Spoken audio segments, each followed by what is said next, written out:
Para todos os nossos telespectadores, as nossas saudações amigas e votos de uma boa tarde e boa disposição. Em referência ao nosso último programa, por motivos de ter sido a Semana da Páscoa e não termos tido acesso ao quarto das gravações, por isso apresentamos no último programa um filme sobre a missa campal no lugar da Maria Vieira, na Ilha Terceira, freguesia de São Sebastião. Por não termos tido também possibilidades de explicar o conteúdo do filme, daremos de seguida alguns dados sobre a Maria Vieira. Maria Vieira da Silva nasceu a 11 de novembro de 1926 na antiga vila de São Sebastião, na Ilha Terceira. No dia 4 de junho de 1940, indo na companhia de uma irmãzinha de 4 anos levar o almoço ao seu pai num lugar bastante distante e solitário, foi atacada por um homem que queria macular a sua presa, que por ela, apesar da sua tenra idade de 13 anos apenas, soube resistir heroicamente, gritando por socorro. Então o infeliz sedutor, desenganado e receoso de ser descoberto, vibrou na cabeça uma forte pancada com uma enxada que logo a prostrou. Enquanto a irmãzinha fugia desvairada, o assassino escondeu a vítima entre o mato, dando-lhe ainda mais pancadas com o fim decidido de a matar.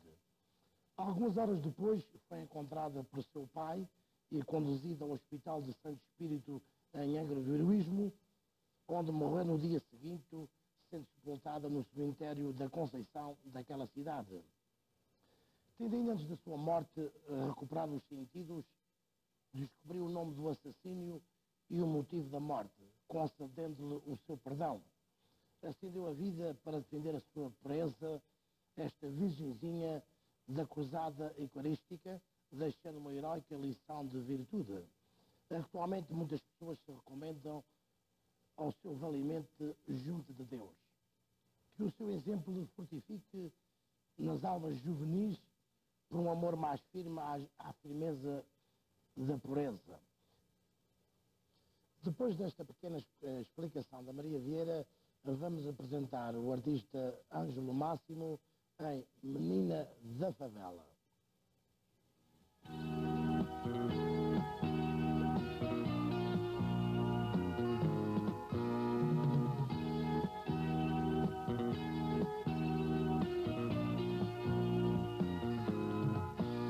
Sentada na escada da porta de um velho barracão, aquela menina trazia na mente uma ilusão.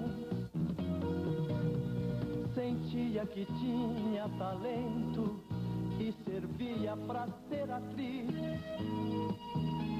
Porém na novela do tempo o destino não quis. Em sua humildade a menina procura sempre esconder um sonho que na realidade jamais ela vai viver. Quem vê o seu rosto tão lindo não pode imaginar que ela sorri, mas no fundo só vive a chorar. À noite ela fala sozinha com seu travesseiro, pergunta por que o destino pra ela negou o mesmo direito que cabe a outras meninas, que tem sua casa, seus pais e também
seus pais e também um amor.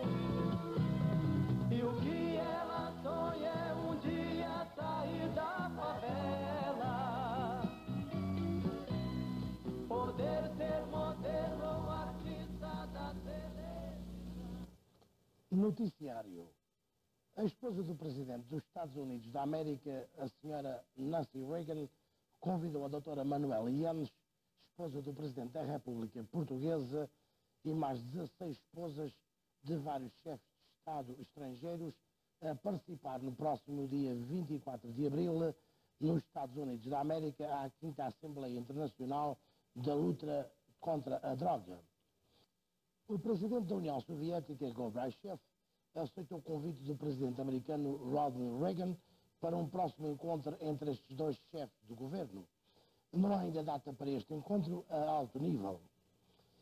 Portugal e Espanha, no passado dia 29 de março, foram admitidos na CEE, Comunidade Económica Europeia. Segundo a opinião de alguns entendidos, a entrada de Portugal na CEE poderá ter vantagens para o nosso país.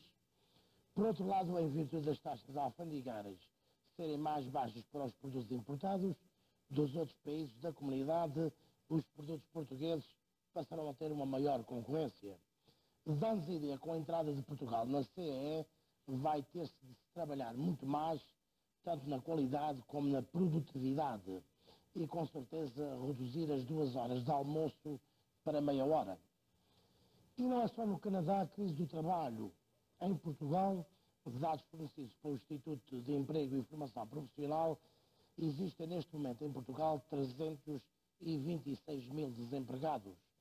Mas com tudo isso, nem mesmo os que têm trabalho não recebem os seus trabalhos, não recebem os seus salários, quero eu dizer.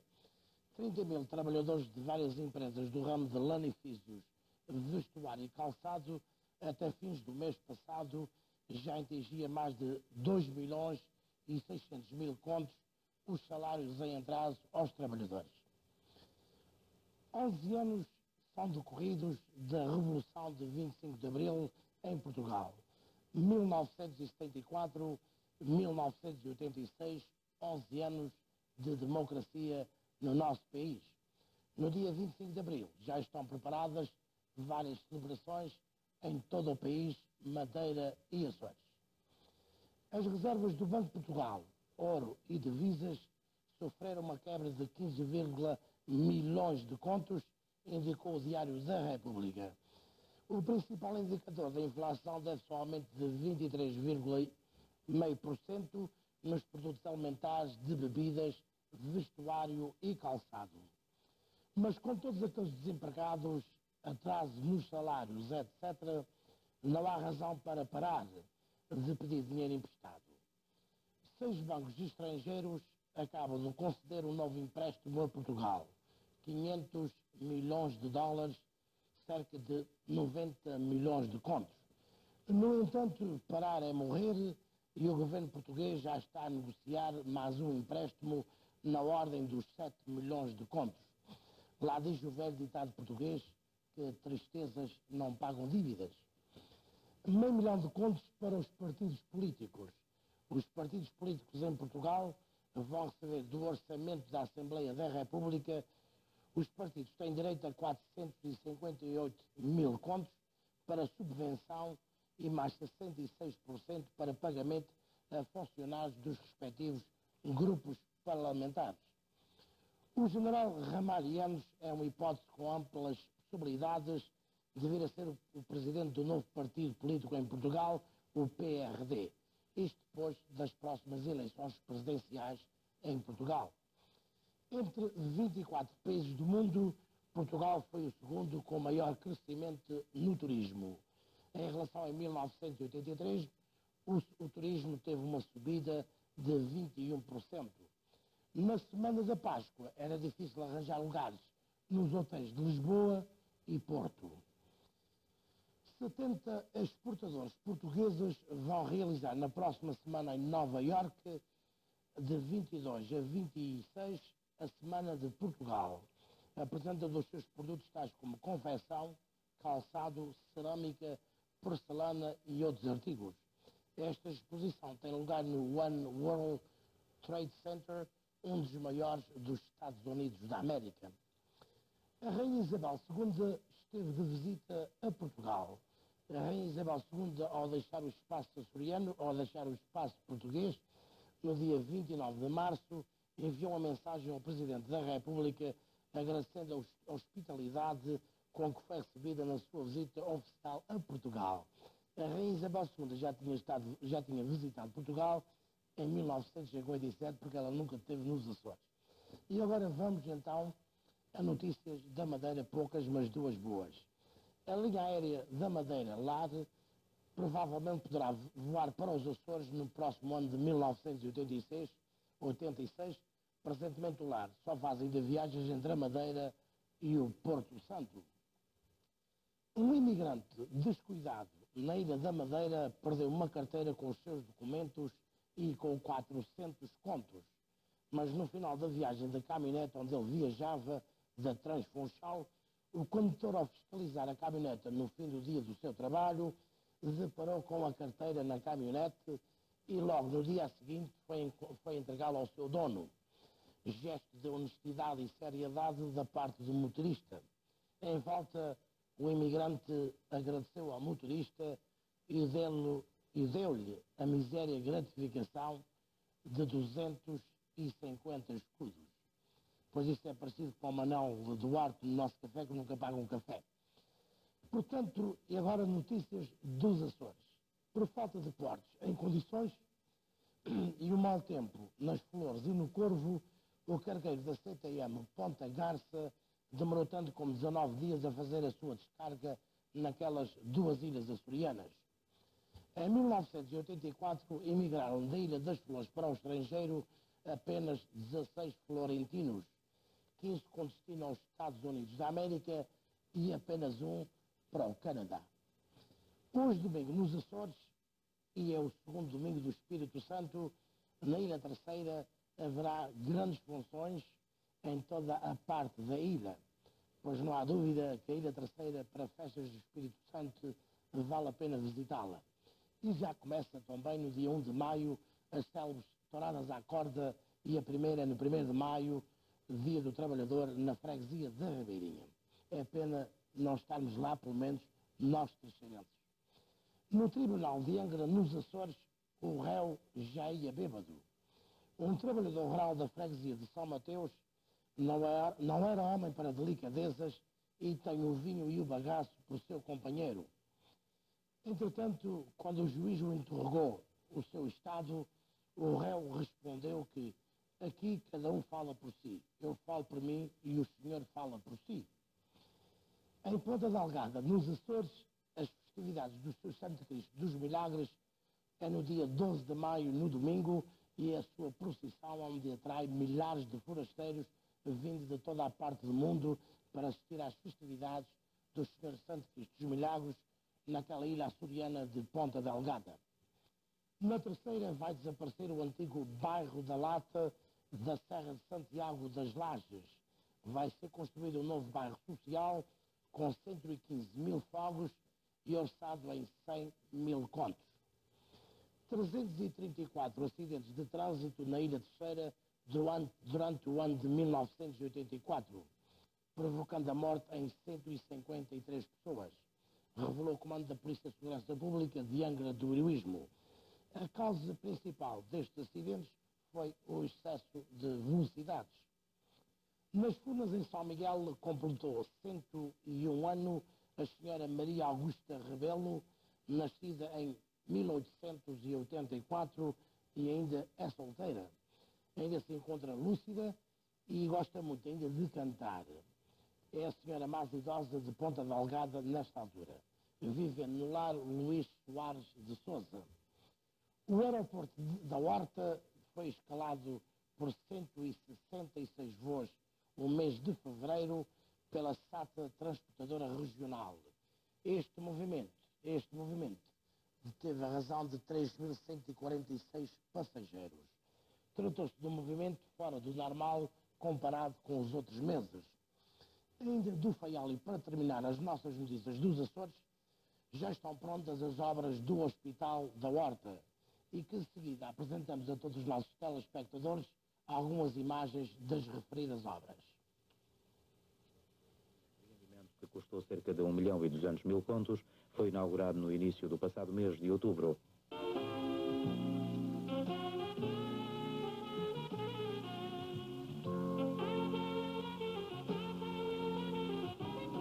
As obras de construção do novo Hospital da Horta, a grande aspiração do povo feirense, tiveram início em princípios de 1981, com um prazo de execução de 900 dias.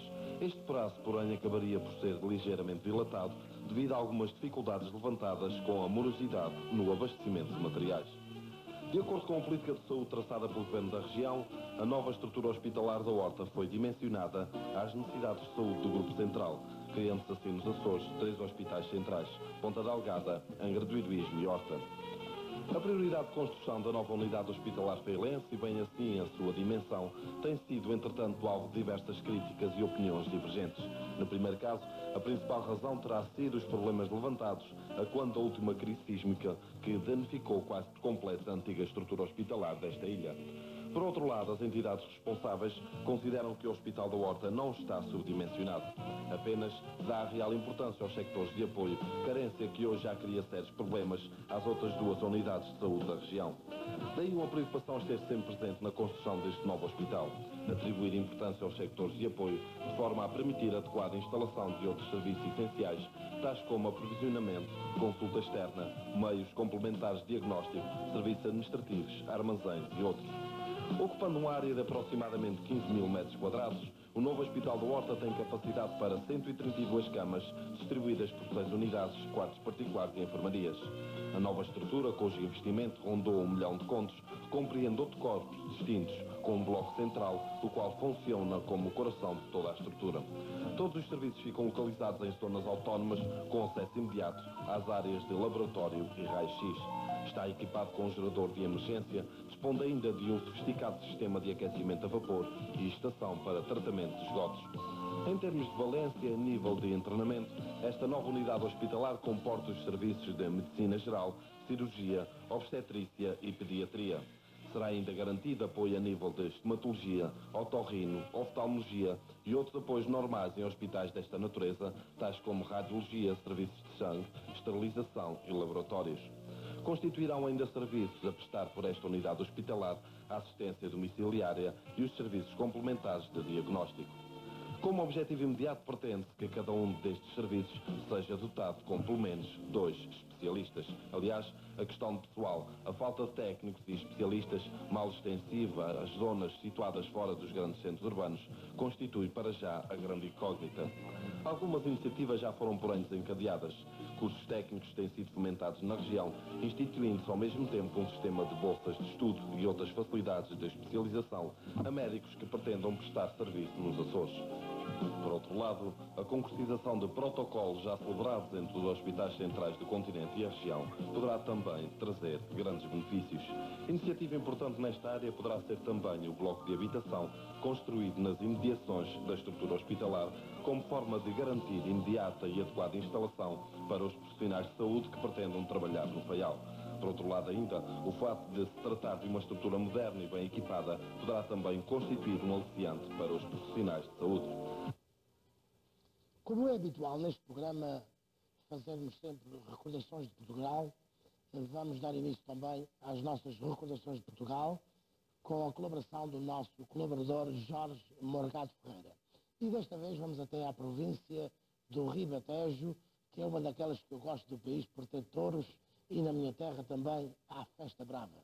Portanto, então vamos com Jorge Morgado Ferreira até à província do Ribatejo.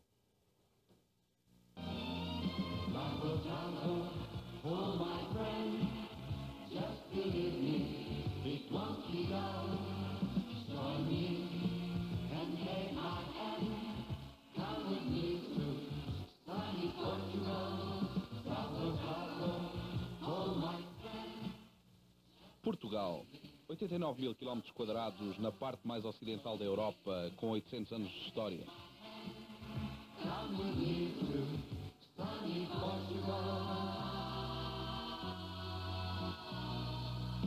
You can see there all my friends. Breathe the fresh air. Em cada canto do país, um Portugal diferente. Listen to this sound of listen and try to feel what I feel. Recordação de Portugal, um segmento produzido pelos colaboradores do Mosaico, irá levar-nos às diferentes províncias do nosso país, aos seus usos e costumes, à sua geografia e música. Just believe me, it won't be dull. Join me and take my hand. Come with me to sunny Portugal. Travel, travel, oh my friend. Just believe me, it won't be dull. Join me and take my hand. Come with me to sunny Portugal.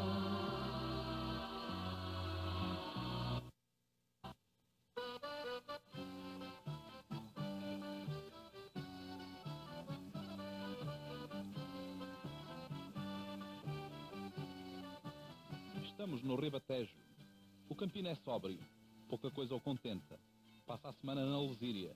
Cavalga a faca, cavalo ou égua de tamanho mediano, felpuda, ligeira e tristonha, que se vira nos quartos traseiros, que salta abertas e valados, afastando o touro, selecionando e juntando a manada. A palhoça é o seu abrigo nos momentos de folga.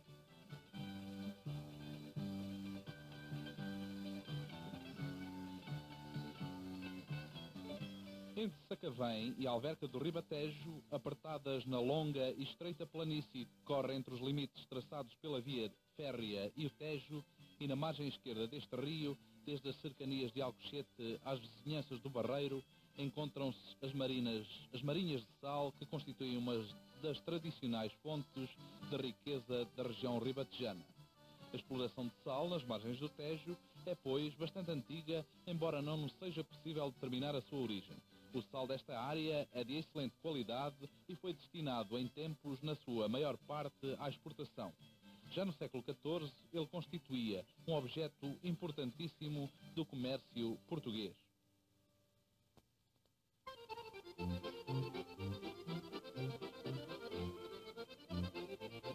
Barcos junto de Vila Franca. O Rio Tejo constitui um dos elementos principais da paisagem ribatejana. Efetivamente, a expressão ribatejo, que quer dizer terrenos ao longo do Tejo, pode ser encontrada em antigos documentos que remontam a 1370. Os esteiros do Tejo são outros tantos braços de ria, ladeados por salgueiros e chorões, onde os característicos saveiros deslizam com a imponência dos barcos da beira-mar. Na realidade, as embarcações pesadas em forma de gôndola, à vela ou a remo, dão animação ao rio e aos canais que nele convergem. Durante as inundações, e com frequência, tanto os saveiros como as bateiras transportam os parcos a veres dos habitantes da Lesíria para lugar seguro.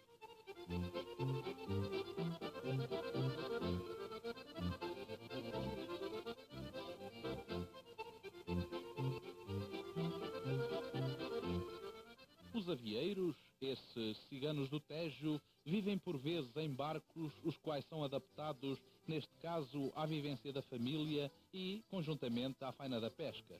Os avieiros são pescadores do Tejo que vieram do lado do mar. O início da sua migração perde-se nos tempos. Antes da sua fixação definitiva, passavam os meses de verão em Vieira e, no inverno, partiam para o Tejo. Em julho, época em que terminava a safra do sável, voltavam a Vieira. Não se conhecem muito bem as razões da sua fixação, talvez por causa do crescimento das famílias e das despesas grandes que essas viagens acarretavam, pesando negativamente no seu orçamento.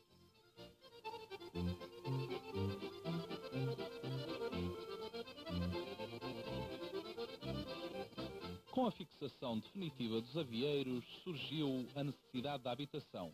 O sonho destes pescadores é, depois do barco, ter uma casa. A casa avieira é de construção muito simples, mas possui todo um conjunto de características que a individualiza e lhe dá um cunho muito particular. É normalmente de pequenas dimensões e a estacaria alta sobre que assenta, ou é de troncos toscos de árvores, ou de pilares de cimento, ou ainda de tijolos com reboco. O telhado é sempre de 2 águas e, consoante as possibilidades económicas da família que nela habita, ele poderá ser de telha ou de caniço. As janelas são normalmente em número de 2 e abrem-se na fachada principal, de um e de outro lado da porta, que dá para uma varanda feita de madeira como a casa e que, também como ela, assenta sobre estacas.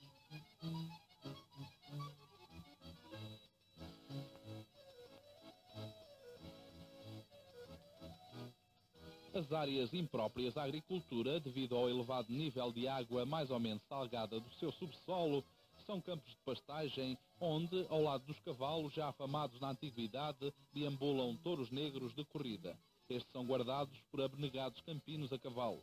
O confronto entre o touro, esse animal altivo e orgulhoso, e os toureiros enforcados, resulta num espetáculo tido como magnífico, a tourada. É rara a cidade do Ribatejo que não possui a sua praça de touros. As manadas de touros fazem parte integrante dos horizontes vastos da Lesíria, cortados apenas de longe em longe pelos chopos ou salgueiros ribeirinhos.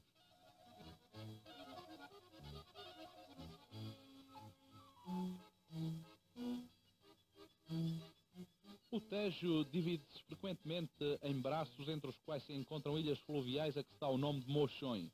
Em todo o troço, desde Tancos até ao Mar da Palha, o Tejo e seus afluentes são cavados em terrenos arenosos, o que explica até certo ponto a largura da Lesíria.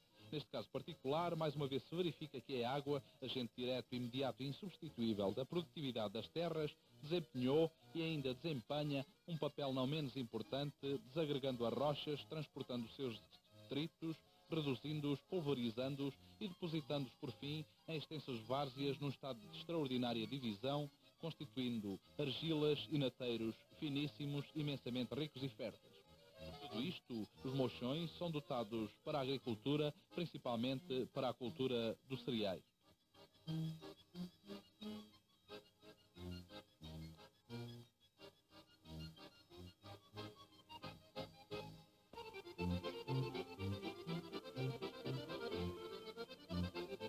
A imagem mostra-nos a imensa e rica Lesíria, na qual se encontram campos de tomate e hortas, além de cereais e vinha. Observam-se igualmente enormes estufas. As culturas hortícolas ganham, por sua vez, uma crescente importância à medida que nos aproximamos do grande centro consumidor que é Lisboa. A vitivinicultura está desenvolvida nas vertentes contíguas do Rio Tejo, mas, de há uns anos a esta parte, tem vindo progressivamente a invadir os terrenos da baixa planície aluvial, de onde quase tinha sido irradiada desde o tempo do Marquês de Pombal, século XVIII. A oliveira destaca-se na cobertura vegetal da região, bem como o sobreiro, o qual se encontra particularmente desenvolvido a sudeste do Tejo. Um facto interessante que não poderá deixar de se salientar refere-se ao povoamento que, na margem direita do Tejo, lembra muito o da Extremadura, com tendência para a dispersão. A partir de Vila Franca de Xira começam a aparecer fábricas, as quais se enquadram nos subúrbios industriais da capital.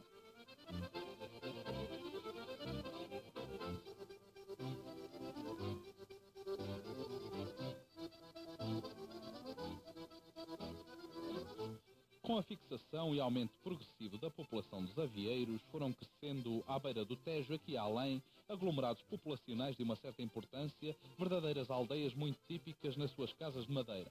Porém, a gente que as habita tem uma vida difícil porque nem sempre a ação do rio se manifesta útil. A violência incontida das cheias inutiliza por vezes culturas e gados, arromba valados e diques, arrasta ou soterra campos, destruindo riquezas tão penosamente adquiridas, pelo que podem muito bem considerar-se agentes de desolação, ruína e miséria.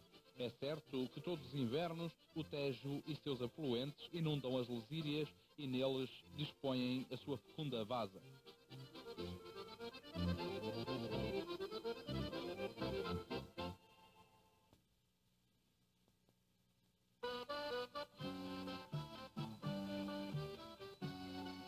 Em frente de Santarém, a largura do Tejo é de cerca de 360 metros e a da sua planície de inundação entre Santarém e Almeirim é da ordem dos 6 a 7 km. A bacia de enchimento do Tejo é bastante plana e nela se desenvolveram muitas atividades, entre as quais a agricultura e a criação de gado. Na imagem verifica-se que predomina a grande propriedade e o povoamento encontra-se concentrado em grandes vilas. Nesta planície cultivam-se principalmente os cereais, entre os quais se destaca o arroz, desenvolvendo-se principalmente nos vales afluentes da margem esquerda do rio. A vinha e a oliveira representam duas das principais riquezas da região. No campo de Santarém semeia-se milho, melão, etc. Através das suas características agrícolas, distinguem-se no Ribatejo o campo, os bairros e a charneca.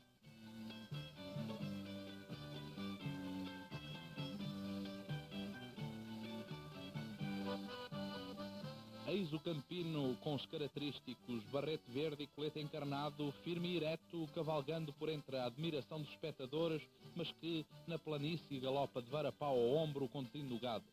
Tendo já sido comparado a um beduíno do Nilo e a um gaúcho da Pampa, o campino, no entanto, com as suas características originais e poderosamente enraizadas na personalidade geográfica da região, é uma figura inconfundível no centro desta área de contrastes.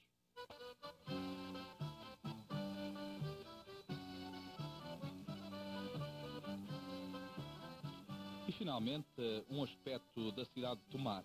A sede do concelho do mesmo nome foi elevada à categoria de cidade em 1844. Fica situada a 135 km de Lisboa, nas margens do Nabão, na base de um monte onde se situa o Convento de Cristo e o castelo com a sua torre de homenagem quadrangular.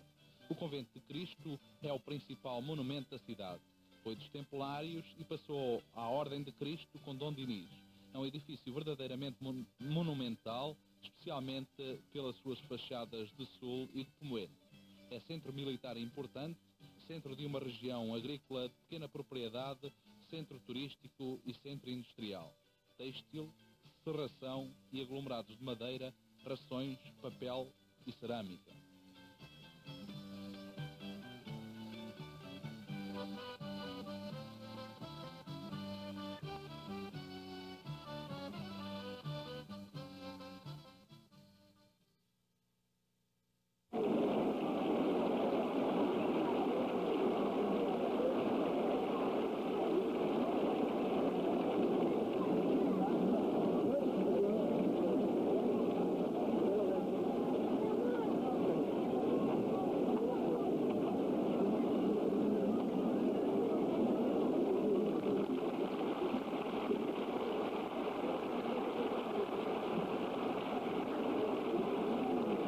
A Tourada da Maior contou com a participação do maior cavaleiro do mundo na atualidade. Claro que a classificação não é nossa, é dos verdadeiros entendidos, que consideram efetivamente João Moura como o expoente máximo do toureio a cavalo. E aqui está João Moura.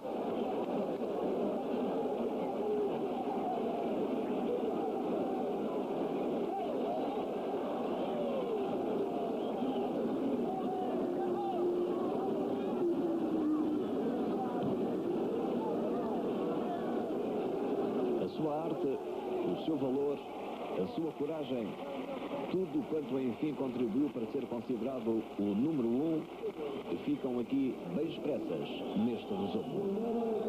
O rapaz de Monforte, que ganhou as estrelas máximas do toureio a cavalo, aqui está, na plenitude da sua forma, para plena satisfação de todos quantos gostam da festa verdadeira.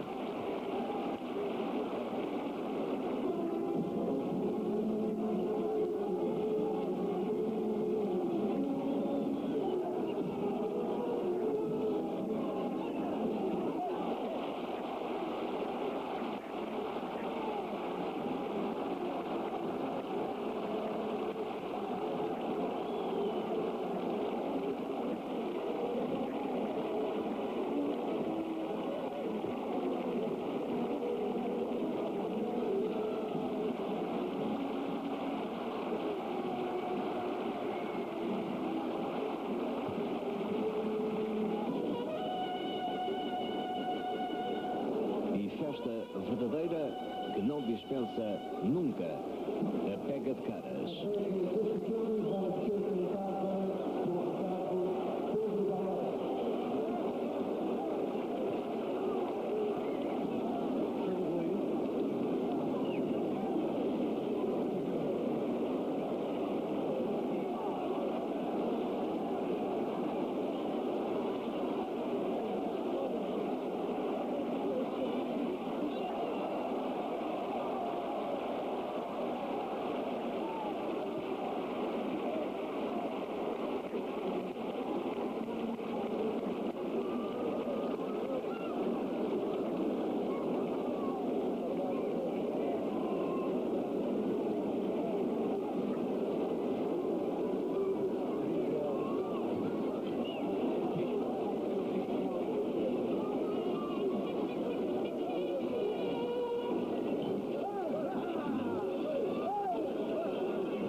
cheia.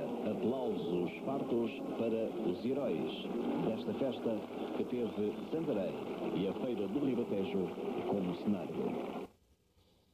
Pois não há dúvida que todos os terceirenses e lisboetas devem estar satisfeitos com este pequeno documentário sobre touradas na praça em Portugal. Touradas de touro.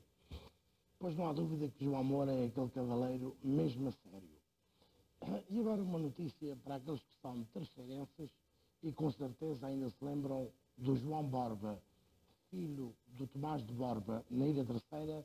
Há 2 semanas faleceu na Ilha Terceira o homem que era o diretor de todas as corridas na Ilha Terceira. Portanto, aqui fica esta notícia para aqueles que estejam interessados em saber. Nas últimas notícias da comunidade temos, nas últimas 2 semanas, faleceu nesta cidade o Sr. Artur Raposo, pessoa bastante conhecida no nosso meio e residente já há bastantes anos nesta cidade. Deixa de luto sua esposa Dona Luísa Raposo, seus filhos Manuel António, colaborador da Portuguese Society of Calgary na secção dos desportos, o seu filho Henrique Alzete desta cidade e ainda a sua filha Glória Duarte. Para toda a família lutada, o mosaico apresenta as suas sentidas condolências. Durante 3 dias, a cidade de Calgary recebeu a visita de Steve Fanio, o homem mais forte e corajoso que está na maratona Across Canada e em luta para a cura do câncer. Steve Fanio foi alvo de várias cerimónias nesta hospitaleira cidade de Calgary. Os donativos feitos à Liga do Câncer já ultrapassou $1 milhão de dólares, com o subsídio dólar por dólar do governo da província de Alberta. Stefânio ainda lhe falta percorrer 1.220 km dos 6.680 km programados. Não há dúvida de que Stefânio merece todas as nossas honras e que lhe possam prestar ainda pela sua carreira fora. Uma atitude louvável à procura de uma malvada doença que é o câncer.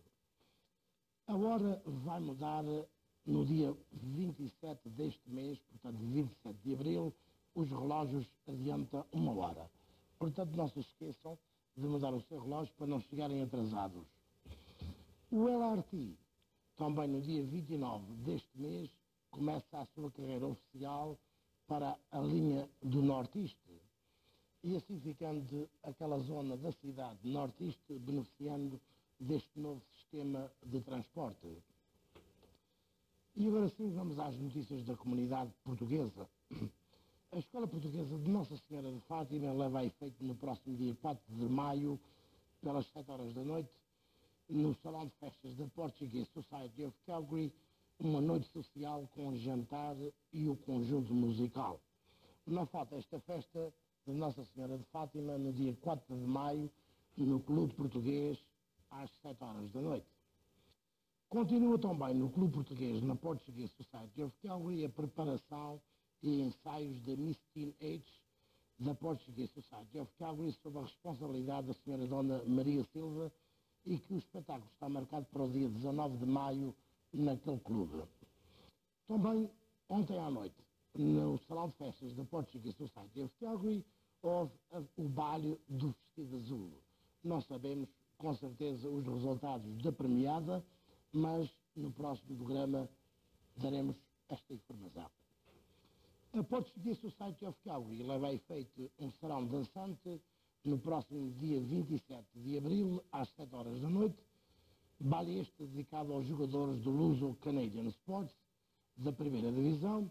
Portanto, não faltem e apoiem os nossos jogadores na festa do dia 27 de abril.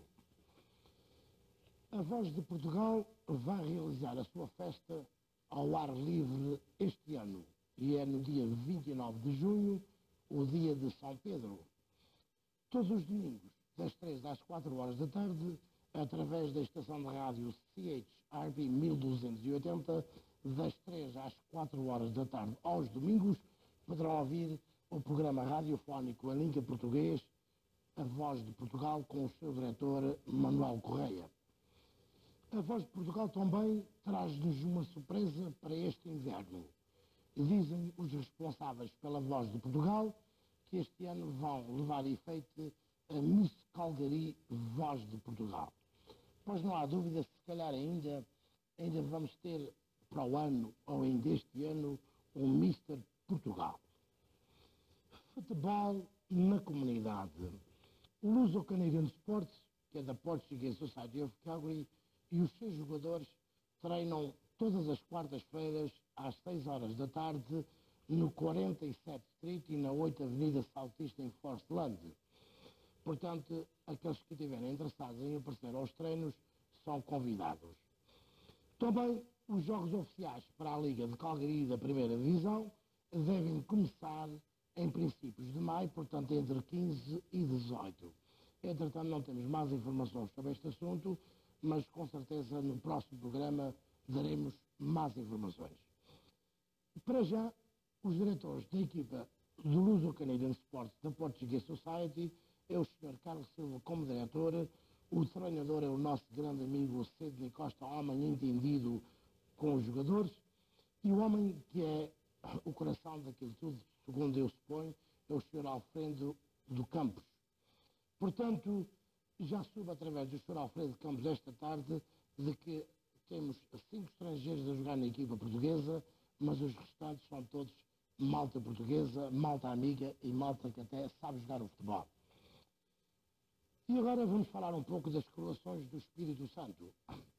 As coroações do Espírito Santo e o Império da Trindade começaram hoje as suas coroações aos Divinos Espírito Santo na Igreja Portuguesa de Nossa Senhora de Fátima, nesta cidade.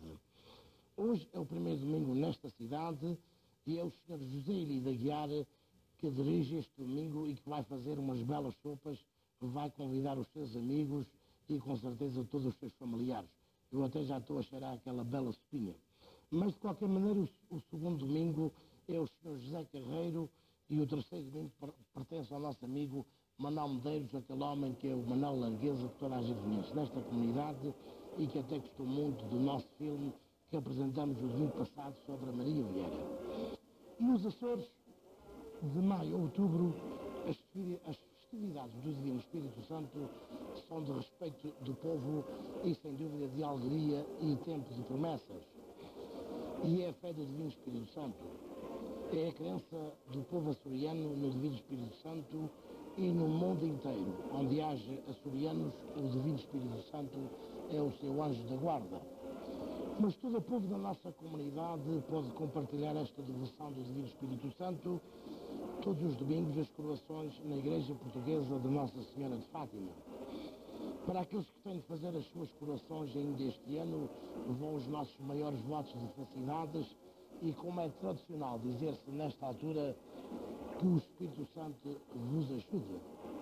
E agora, aproveitando as coroações do Espírito Santo, falamos um pouco do Império de São João, fundado em 1983 pela direção da Portuguese Society of Calgary, nesta cidade, e que este ano tem como mordomo o homem que manda, pelo menos nos Açores, nas festividades do Espírito Santo, é o Sr. Francisco Costa. O Império de São João, no dia 25 de maio, vai fazer uma festinha rija e valente, e é na Portuguese Society of Calgary, que todos sabem onde é.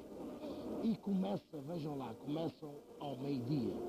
Vai haver uma pequena parada, os alunos da escola, a Filarmónica, a Miss Portugal 84 e com certeza a Mini Miss do Clube 1985.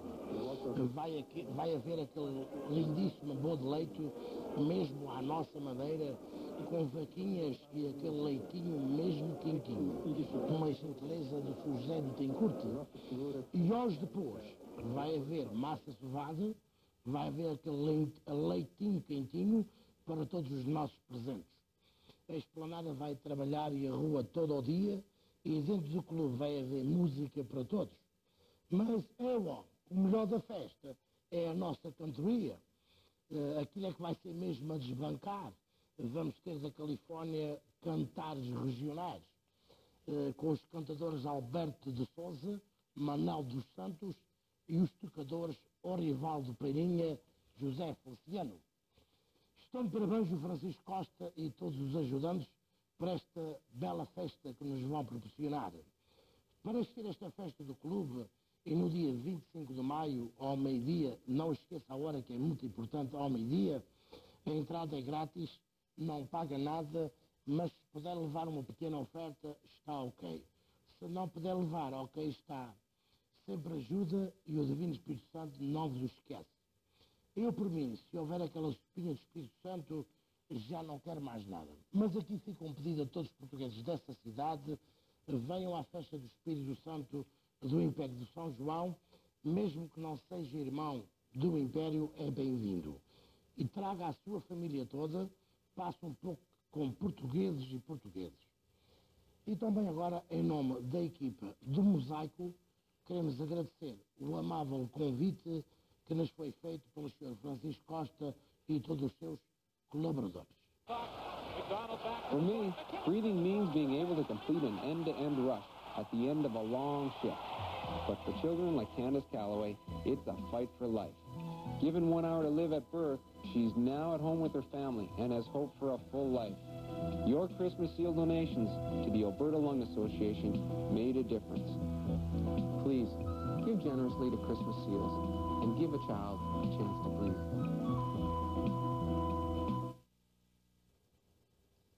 Desporto em Portugal.